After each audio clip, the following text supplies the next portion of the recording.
Ini bos, keadaan yang baru diobati kemarin, pengobatan 4 hari, masih ada kurap, cuman kurap. Yang penting kan udah sehat, cengkernya enggak hitam.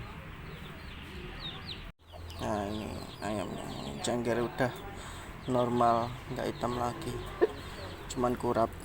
Soalnya fokus pengobatan sakitnya dulu. Kalau masalah kurap gampang,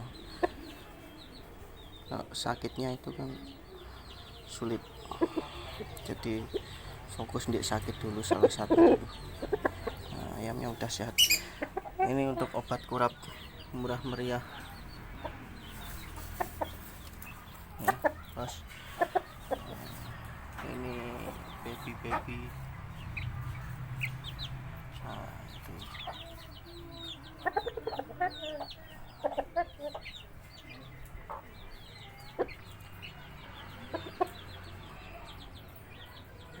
Udah sehat ya bos. Jadi jamin top jar obatnya itu kemarin. Oke, Trim.